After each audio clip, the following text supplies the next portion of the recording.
Bismillahirrahmanirrahim. Assalamualaikum warahmatullahi wabarakatuh. Yang Waalaikumsalam kami warahmatullahi wabarakatuh. yang kami hormati para mahasiswa dan mahasiswi di kelas komunikasi bisnis di Pusmanu, Kota Pekalongan, Kabupaten Pekalongan.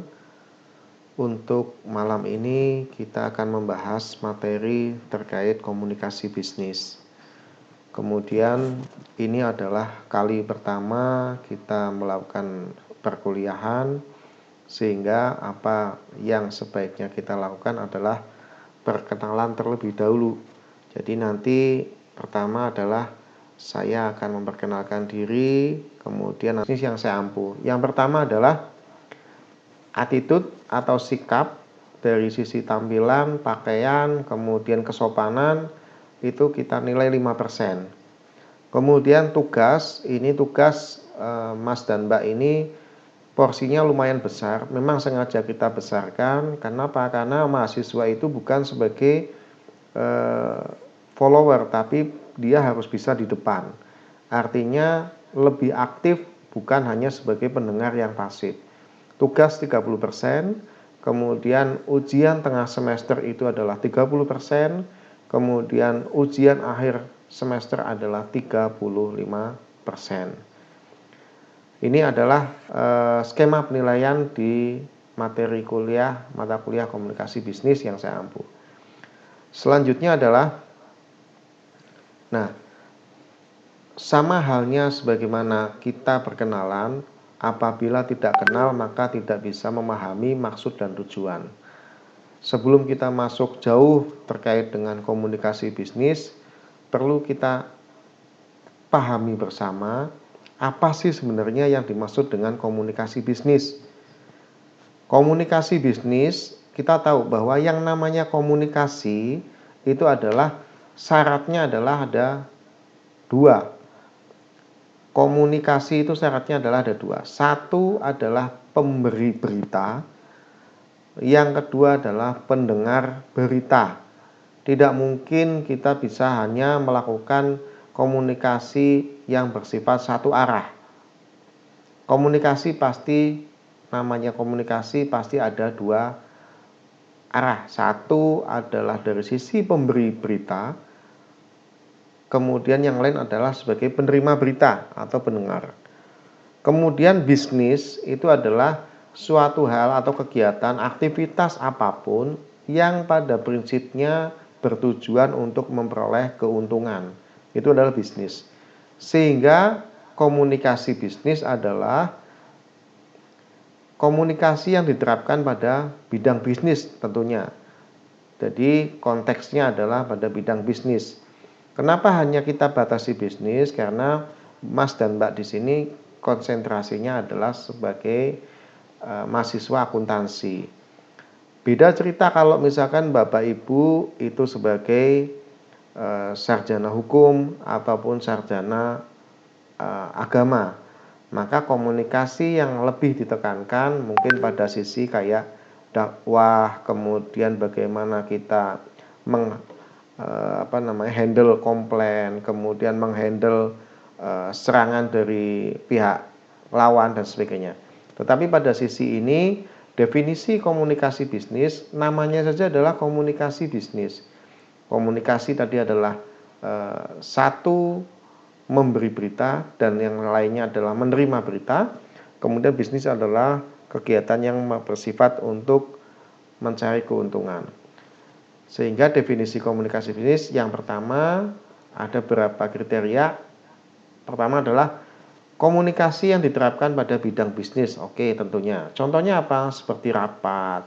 Kemudian rapat pun macam-macam. Ada rapat persuasif internal dalam arti satu sama satu, ataupun komunikasi pada beberapa arah, seperti rapat di pemegang saham, kemudian rapat internal yang pada intinya adalah satu orang membawakan berita untuk didengarkan oleh beberapa orang. Nah, beberapa orang ini bisa seperti kita contohnya adalah manajer, supervisor, jadi seorang direktur berbicara memimpin rapat pada rapat internal perusahaan yang dihadiri oleh supervisor ataupun manajer perusahaan.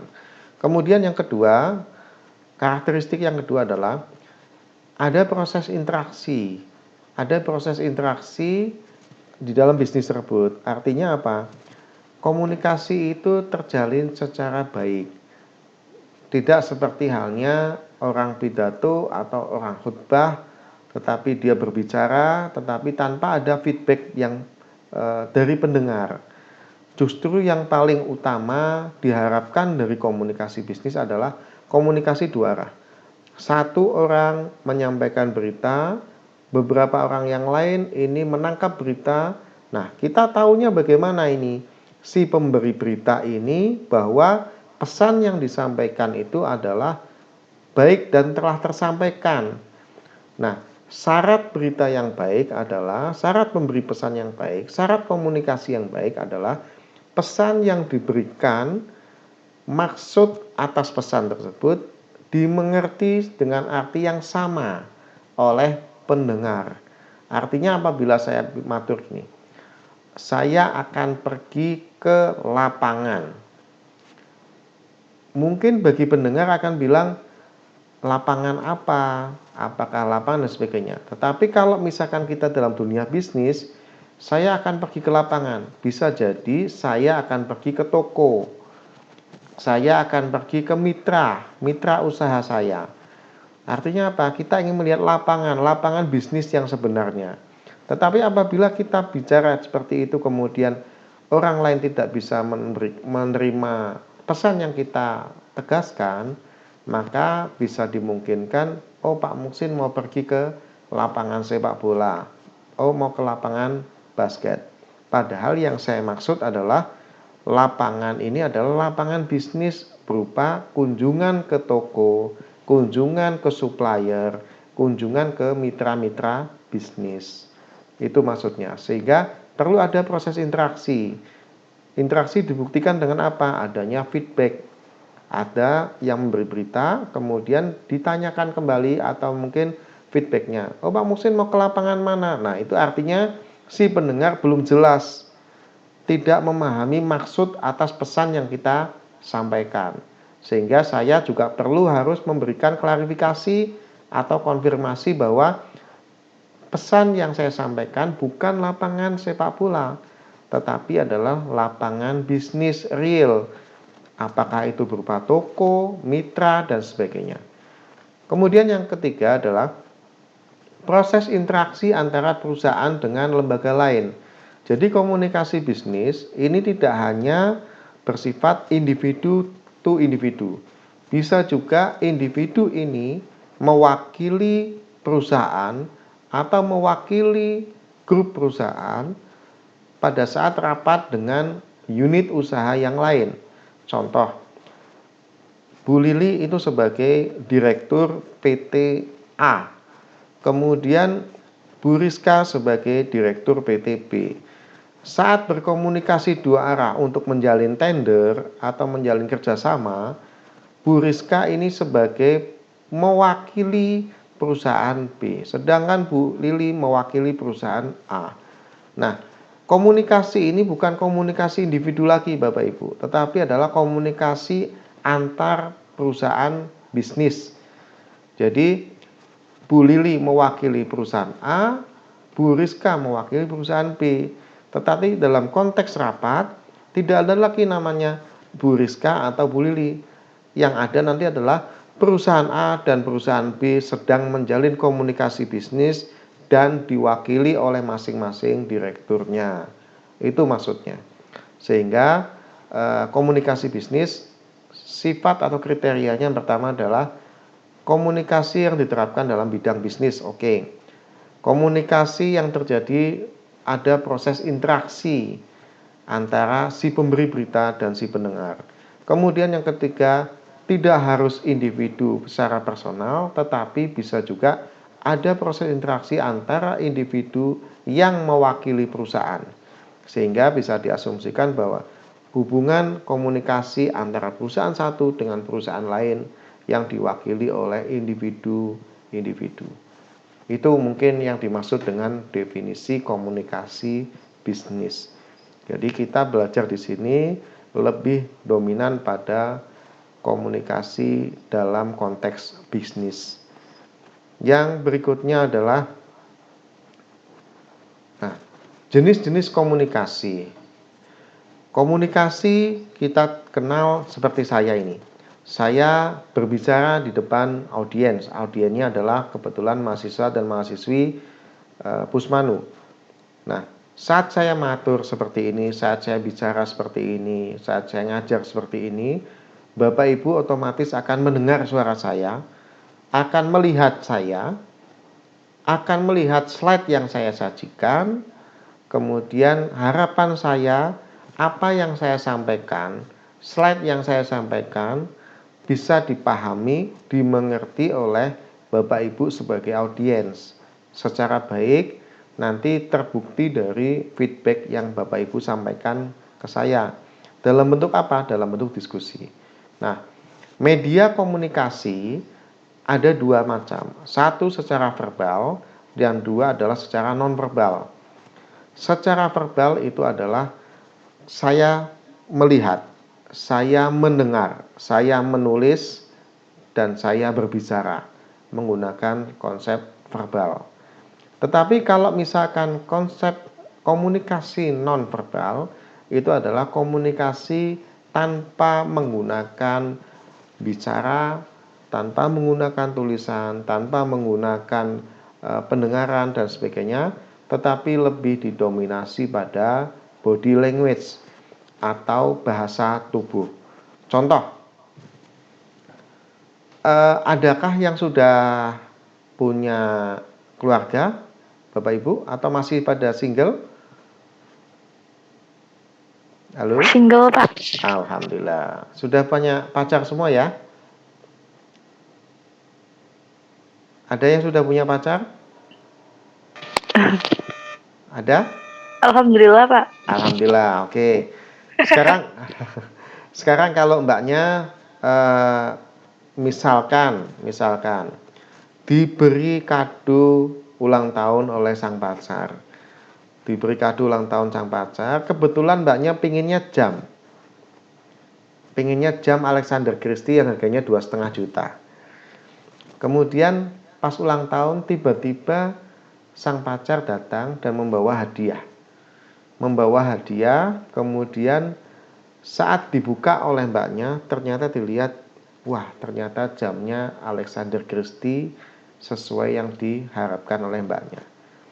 Mbaknya tidak bisa berucap kata-kata, hanya tersipu malu dan menangis bahagia. Nah, tidak bisa berkata-kata, kemudian menangis, tersipu malu, itu adalah salah satu contoh bahasa tubuh. Salah satu contoh bahasa tubuh yang lazim dan itu bisa dimengerti oleh lawan bicara, lawan yang sedang berkomunikasi.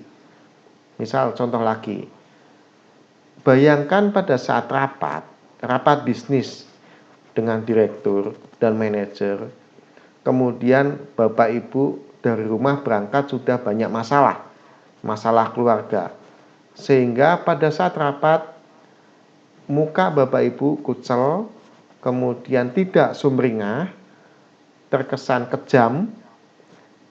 Apa yang Bapak Ibu perhatikan dari rekan lawan komunikasi Bapak Ibu? Pasti dari lawan Bapak Ibu akan melihat, ini orang bagaimana diajak rapat bisnis, tetapi kok mukanya seperti itu, terkesannya tidak support, terkesannya agak menjauh, terkesannya agak kurang nyaman. Impact-nya apa? Akibatnya apa? Akibatnya adalah ada persepsi yang berbeda dari lawan bicara, lawan rapatnya. Misalkan sedang membahas terkait dengan rancangan bisnis, rencana kerja. Kemudian sang manajer kebetulan yang bermasalah di keluarga datang dengan muka murung, kemudian tidak sumringah. Nah, pada saat si direktur itu presentasi, kemudian mengajukan bagaimana responnya untuk rencana yang diajukan oleh direktur, dia melihat ini sang manajer keuangan kenapa murung, kenapa tidak sumringah, kenapa dia bisa berasumsi seperti ini. Apakah mungkin apa yang saya rencanakan ini jelek di mata dia, atau bisa jadi dia tidak support dengan apa yang saya sampaikan tadi, sehingga jatuhnya adalah salah paham. Itu makanya kita harus betul-betul pahami makna dari komunikasi, baik itu komunikasi verbal, makna ataupun komunikasi nonverbal. Saat di dunia bisnis yang lebih dominan adalah komunikasi verbal, tetapi yang nonverbal ini pun sangat berperan penting. Karena saya pernah punya kenalan, punya teman, pengalaman bahwa pada saat kita berdiskusi rapat internal atau rapat eksternal, senyum itu menjadi poin yang sangat luar biasa. Saat kita belajar, saat kita komunikasi, saat kita rapat, saat kita tidak senyum, tidak kelihatan muka, maka yang terjadi apa? Akan hilang semacam auranya, itu akan hilang, sehingga perlu adanya komunikasi non verbal. Bahasa tubuh itu penting. Bayangkan kalau Bapak Ibu berbicara di dalam presentasi rapat, kemudian tangan Bapak Ibu hanya diam saja kayak sholat, apa yang rekan bicara Bapak Ibu rasakan? Pasti ini orang kok kaku banget. Nah, sehingga kita harus belajar untuk komunikasi secara verbal maupun secara non-verbal. Nah, ini akan menyambung nanti pada saat tugas Bapak Ibu. Di tiap sesi nanti akan ada tugas untuk presentasi dan resume. Bapak Ibu nanti kita minta untuk bisa menyusun PPT, kemudian bisa melakukan presentasi secara baik. Dari sisi PPT-nya harus baik, kemudian tata cara untuk berkomunikasinya baik, dari salam, sapa, kemudian masuk ke intronya, kemudian masuk ke materi, kemudian bagaimana mengajak untuk memberikan feedback ke audiens. Selanjutnya ini, mohon maaf nanti kalau misalkan ini Zoom, kebetulan Zoom-nya ini yang Zoom bukan yang berbayar, yang gratis, sehingga nanti saat ini akan putus, saya akan share link lagi. Gambar yang kedua adalah ini aneka bentuk komunikasi verbal dalam bisnis. Ada komunikasi secara tertulis, ini dalam bentuk tulisan, laporan, ataupun surat, dokumentasi, kemudian dan seterusnya. Ini yang bentuknya adalah tertulis secara computerized atau tertulis secara tangan. Kemudian yang kedua adalah saat kita sudah menulis, maka bagaimana lawan kita, lawan bicara kita, lawan komunikasi kita, dia akan membaca. Nah, menulis ini dalam penelitian yang telah dilakukan dari Pak Purwanto dulu tahun 2006, itu menjelaskan bahwa efektivitasnya adalah 9%. Menulis 9% atau didominasi komunikasi dengan menulis itu hanya 9%. Orang agak kurang sekarang, kurang berkenan, kurang suka kalau komunikasi hanya dengan menulis. Jadi misalkan contohnya apa? Kayak diary, buku harian. Buku harian Bapak Ibu menulis buku harian. Itu pekerjaan yang paling membosankan kalau menurut saya. Tetapi ya memang ada yang suka menulis karena kejadian hari ini ditulis lagi. Ditulis. Kemudian tujuannya apa? Untuk bisa dibaca. Nah, pertanyaannya adalah menulis itu 9%.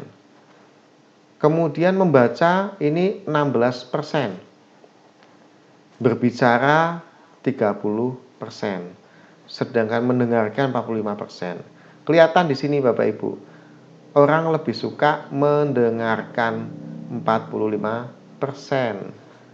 Terbukti. Jadi kalau semua orang suka bicara semua juga bahaya, nggak ada orang yang mendengarkan, sehingga perlu ada yang bicara, perlu ada yang mendengarkan. Menulis baik, itu sebagai pelengkap. Makanya Bapak Ibu tugasnya nanti adalah menulis resume atas materi. Kemudian yang kedua adalah presentasi. Presentasi ini mewakili bicara. Jadi komunikasi bisnis ini kita tidak akan banyak teori, tetapi kita belajar menyampaikan teori secara nyata dalam bentuk komunikasi verbal maupun secara non verbal. Jadi alurnya adalah seperti ini. Berbicara ini orang mengirim pesan. Berbicara mengirim pesan secara verbal. Menulis mengirim pesan secara verbal. Kemudian setelah tertulis atau lisan, maka itu akan diterima oleh si penerima pesan. Kalau menulis, maka menerimanya dengan cara membaca. Kalau lawan bicaranya si pemberi pesan itu mengirimkan pesan dengan berbicara, maka si penerima atau si audien itu akan menerima pesan itu dengan cara mendengarkan. Jadi ini adalah komunikasi verbal. Kemudian selanjutnya, ini adalah proses komunikasi yang lazim dilakukan. Pertama adalah tahap 1, pengirim pesan mempunyai gagasan. Ini tahapan komunikasi bisnis. Pengirim pesan, bayangkan kalau ibu, bapak itu punya ide gagasan yang cemerlang, tetapi tidak bisa tersampaikan secara baik kepada atasan atau kepada pimpinan atau pengambil keputusan. Apa yang terjadi? Gagasan atau ide bapak ibu akan tidak bermanfaat, tidak tersampaikan, sehingga tidak bisa ditindaklanjuti sebagai keputusan yang baik. Jadi tahap 1, pengirim mempunyai gagasan gagasan atau ide dulu. Saat pengirim sudah punya gagasan atau ide, tahap 2 adalah pengirim mengubah ide tersebut menjadi sebuah message atau pesan. Misalkan saya punya gagasan untuk membuat rumah yang hijau. Nah, kemudian yang kedua, mengubah itu menjadi sebuah pesan. Hijau itu yang seperti apa? Ada tumbuhan atau warna hijau atau banyak tanaman rambat dan sebagainya. Nah, itu yang sudah menjadi pesan. Gagasannya ada, kemudian setelah itu menjadi pesan. Tahap ketiga adalah menyampaikan pesan.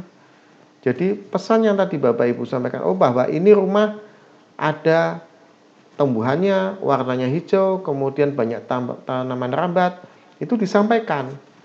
Bagaimana membuat rumah menjadi sejuk, teduh, dan nyaman. Nah, kemudian disampaikan bahwa dengan cara apa? Dengan cara greenhouse. Misalkan rumah dengan banyak kebun, banyak tanaman, kemudian berwarna hijau, banyak ventilasi.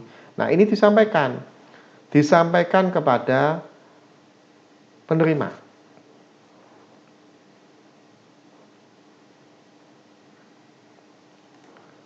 Disampaikan kepada penerima. Nah, saat disampaikan kepada penerima, maka tahapan berikutnya adalah penerima menerima pesan. Nah, media yang digunakan apa? Apakah media verbal atau media non-verbal? Kalau media verbal, tapi bahasanya kalau seperti ini biasanya menggunakan bahasa verbal. Karena ada tertulisnya, ada gambar atau videonya, kemudian disampaikan, kemudian diterima oleh penerima pesan, kemudian penerima pesan menafsirkan pesan yang disampaikan oleh pengirim. Kemudian yang tahap 6, penerima pesan memberi tanggapan dan feedback. Ini yang utama. Nah, yang berikutnya adalah seperti ini. Saya contohkan. Bayangkan kalau misalkan konsep greenhouse, Bu Lili misalkan menyampaikan bahwa saya punya ide greenhouse, tapi tidak jelas menyampaikannya. Kemudian di tahap 5, si penerima ini menyangka bahwa greenhouse itu berarti rumah warna hijau. Dicat semua itu rumah warnanya hijau. Padahal yang dimaksud dengan Bu Lili adalah greenhouse adalah rumah yang berorientasi pada hijau atau alam. 1, banyak kebun, banyak tanaman rambat, dan ventilasinya terbuka untuk bisa memudahkan sirkulasi udara sehingga lebih sejuk dan nyaman dan lebih sehat. Ini maksud dari Bu Lili. Tetapi tersampaikannya kurang pas dengan media yang tidak pas, mungkin cara presentasinya yang kurang pas, atau tertulisnya kurang pas, atau body language-nya kurang pas.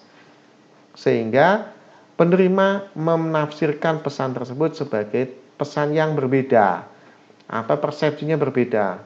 Hal ini otomatis nanti feedback ataupun tindak lanjut kemudian akan berbeda pula. Bayangkan komunikasi ini tidak efektif. Oke, saya lanjutkan lagi. Jadi tadi sampai dengan tafsirnya salah. Yang jadi apa? Sehingga apa yang dimaksud dan yang ingin disampaikan, maksud dan tujuan si pemberi berita itu tidak diterima secara baik dalam konteks maksud dan tujuannya diasumsikan berbeda, ditafsirkan berbeda. Selanjutnya adalah sehingga banyak kesalahpahaman komunikasi yang terjadi antara si pemberi berita dengan pengirim berita, pemberi berita dan penerima berita. Yang pertama adalah masalah dalam mengembangkan pesan. Jadi maksudnya ini, tetapi dia menyampaikan, menulis pesannya keliru, berbeda. Otomatis pesan yang diterima pun berbeda. Kemudian masalah dalam menyampaikan pesan. Mungkin tata cara dia berpresentasi, menulis, kemudian membuat gambaran umumnya, maksud tujuannya seperti apa, gambarnya apa, itu berbeda. Sehingga kesulitan masalah, sehingga apa yang ditangkap oleh si audien atau penerima berita berbeda. Yang berikutnya adalah ini posisi dari yang audiennya, masalah dalam menerima pesan. Tidak semua yang salah itu adalah si pemberi berita. Bisa juga di penerima pun salah tafsir. Misalkan mbaknya adalah seorang akuntan, kemudian menyampaikan laporan keuangan, bagaimana membaca neraca. Tetapi yang disampaikan itu kepada siapa? Kepada ahli mesin. Maka pada saat berbicara dengan ahli mesin tidak bisa kita bicara neraca. Kita harus berbicara pakai bahasanya dia, seperti ini, mesin dan sebagainya.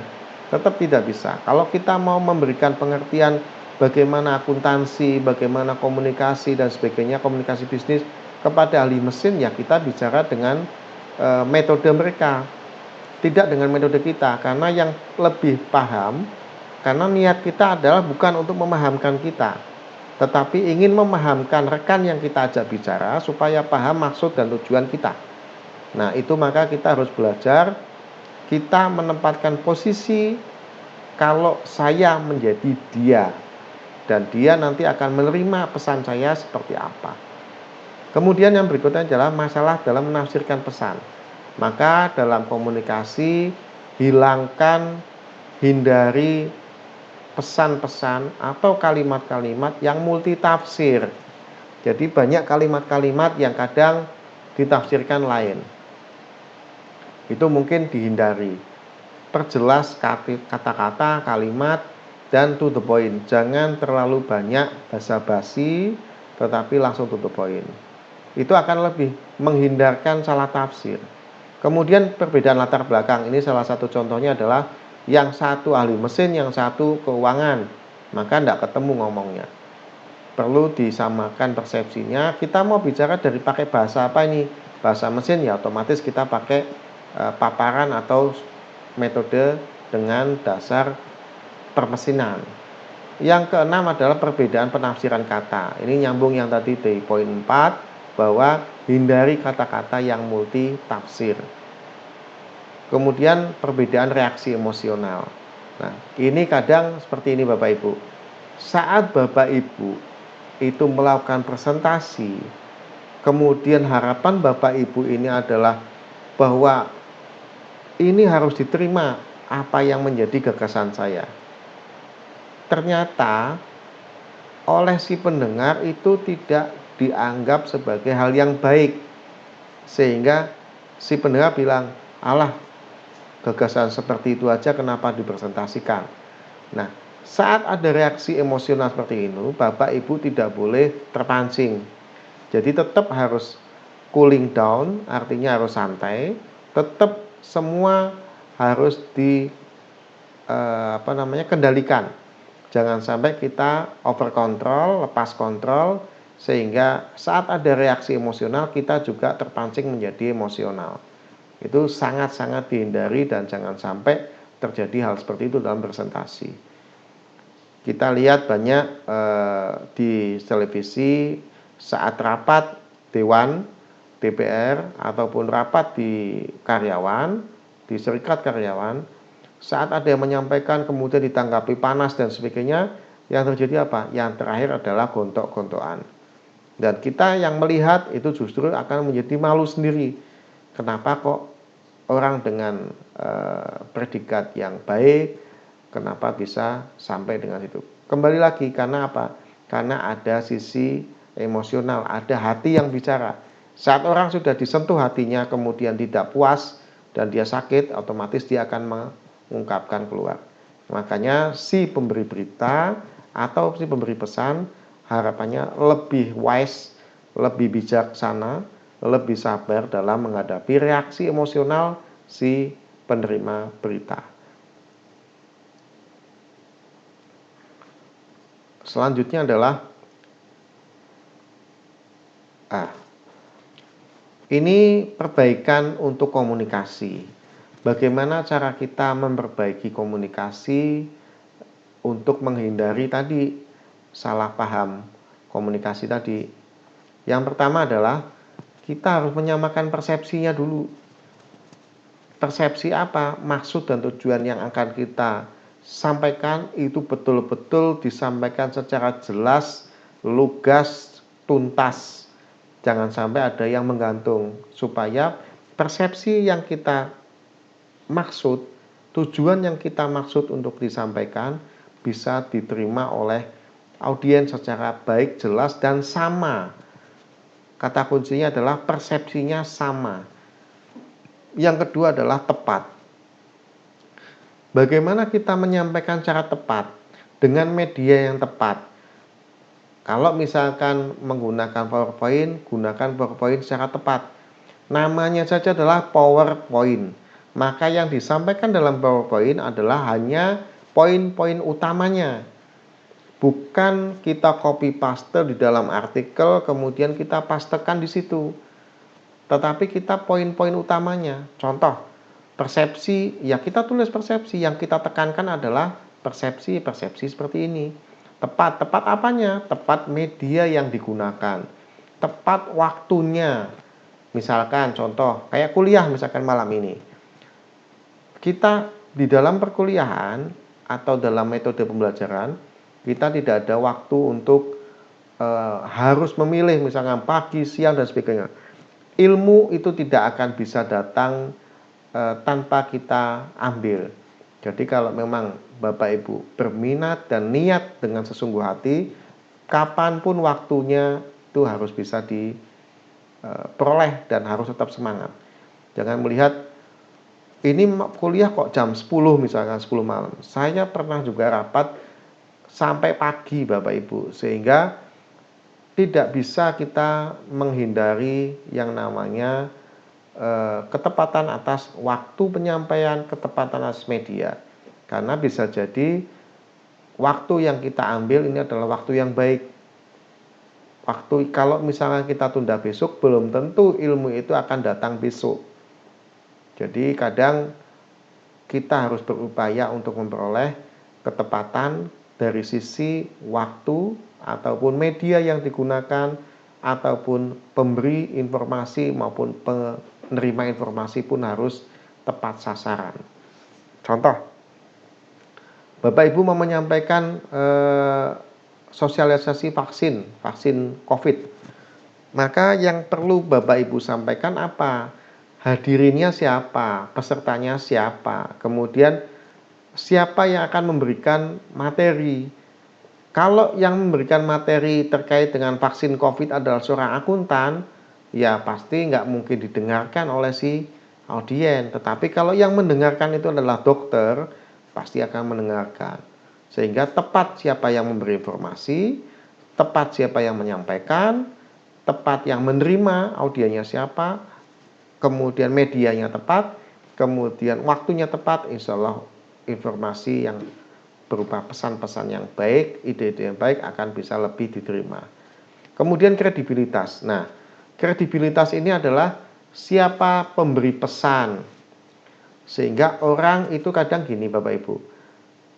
Kadang ada pepatah jangan lihat orangnya, tapi lihat apa yang disampaikan oleh orang tersebut. Tetapi kenyataan di lapangan sulit untuk mencapai itu. Pasti orang bicara, dilihat dulu siapa yang bicara. Kalau yang bicara Jokowi pasti kita mendengarkan. Tapi kalau yang bicara adalah seorang yang di jalan yang tanpa kita kenal, kredibilitasnya kita tidak kenal, tidak kita ketahui, kita akan hanya memicingkan mata. Siapa lo? Saya nggak kenal. Dan siapa kamu? Kok kamu bisa ngomong seperti itu? Jadi itu merupakan kredibilitas yang bersangkutan sebagai pemberi berita. Maka kredibilitas itu sangat penting.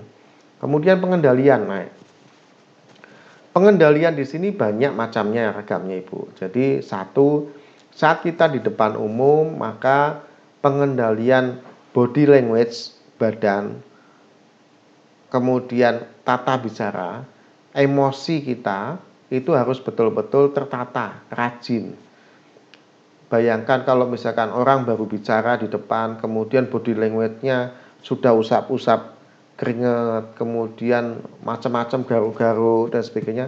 Orang melihat ini grogi atau apa kelihatan. Jadi kendalikan tubuh Anda pada saat presentasi, kendalikan emosi Bapak Ibu saat presentasi. Yang kelima adalah keharmonisan. Keharmonisan itu adalah harmonis dari sisi pakaian, harmonis dari sisi media yang digunakan, dan harmonis pada tempat yang digunakan atau yang dipakai. Kemudian jalin keharmonisan dengan si pemberi berita dan juga dengan si pemberi berita dan penerima berita. Jadi kalau Bapak Ibu menyampaikan informasi, maka bikin lengket, dalam tanda kutip, tanda petik, bukan lengket yang sebenarnya, tetapi lengket dari sisi kita memberikan bicara, dia langsung feedback. Jadi ada kelengketan dari sisi komunikasi yang baik. Saat kita bicara, kemudian dia menanggapinya dengan baik, dengan santun, kita juga santun, maka akan tercipta suatu ritme yang harmonis antara komunikasi satu dengan komunikator yang lain, sehingga itu akan menghasilkan pesan yang disampaikan, maksud dan tujuan yang diinginkan bisa lebih tercapai, bisa dimengerti dan diterima secara sama, persis, dan itu yang tujuan utama kita melakukan komunikasi bisnis.